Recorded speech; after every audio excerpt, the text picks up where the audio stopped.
Au rayon manga présente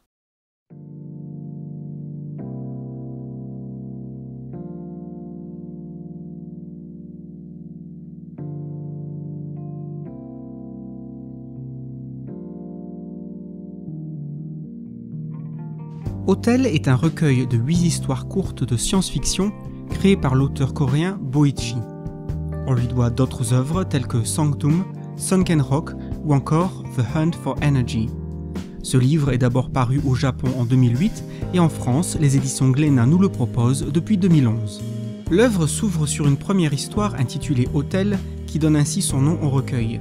On y découvre une fin de 21e siècle qui annonce l'extinction inéluctable de l'espèce humaine. En conséquence de l'utilisation exagérée des combustibles fossiles, la température des océans augmente lentement mais sûrement, avec pour résultat de relâcher de plus en plus de vapeur dans l'atmosphère et ainsi de réchauffer à son tour la planète. Un scientifique annonce qu'il est trop tard pour faire machine arrière et 2 plans pour préserver l'héritage de l'humanité sont ainsi mis en place. D'un côté, on envoie un vaisseau dans l'espace transportant l'ADN des humains pour peut-être un jour coloniser une lointaine planète. Et de l'autre, une tour gigantesque, surnommée l'Hôtel, est construite en Antarctique avec pour but de préserver l'ADN de toutes les créatures vivantes sauf celui de l'homme, tel un musée érigé à la mémoire de la vie, désormais condamné à disparaître. Une fois le vaisseau spatial lancé, on va rester sur Terre et suivre, au fil des années, l'évolution de la situation sur Terre,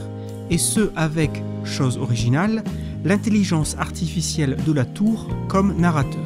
Cette histoire post-apocalyptique possède une atmosphère assez triste et malheureusement peut-être prophétique. L'auteur base le récit sur des problématiques de notre époque qui sont bel et bien réelles. Il se dégage alors une certaine fascination par rapport à cette vision d'un futur lointain, renforcée par le fait d'avoir un narrateur mécanique, témoin de ce qui restera de la Terre après la disparition de l'homme. On en vient même à ressentir de la compassion pour lui et à imaginer sa solitude. Passé cette première histoire, l'auteur nous proposera d'autres courts récits, parfois liés à Hotel, comme celui de cet homme qui attend désespérément le réveil de sa femme plongée dans un coma, et parfois complètement indépendants, telle que cette histoire du retour du Messie sur Terre.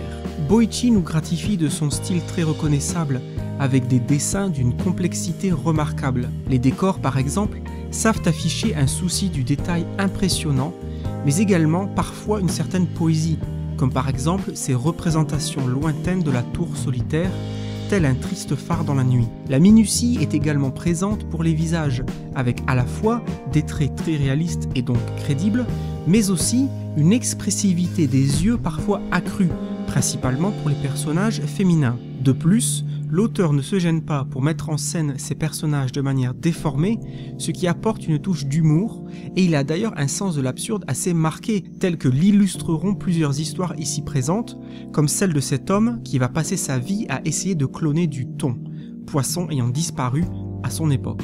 Enfin, chose rare, le volume comporte de nombreuses pages en couleur, souvent avec des tons de rouge, orange et jaune, autant de chaleur qui met encore davantage les dessins de Boichi en avant.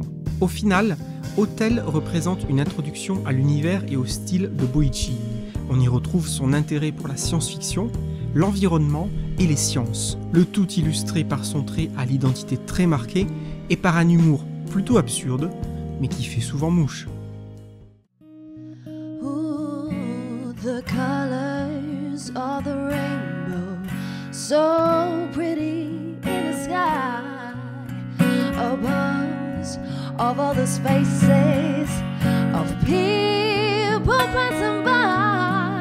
I see friends shaking hands, saying, how do you do? All they are saying is silent, I love you. I see babies cry. I watch them grow. They will learn much more than we know. And I think to myself, what a wonderful world. Ooh,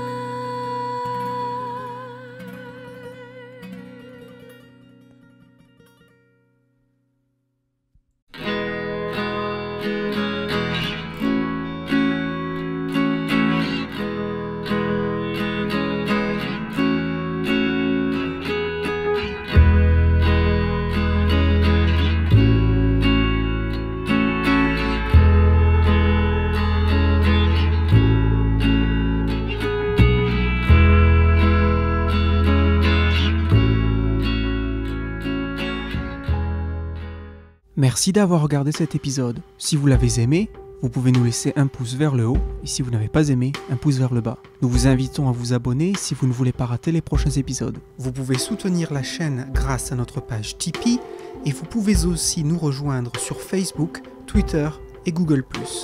Merci et à bientôt.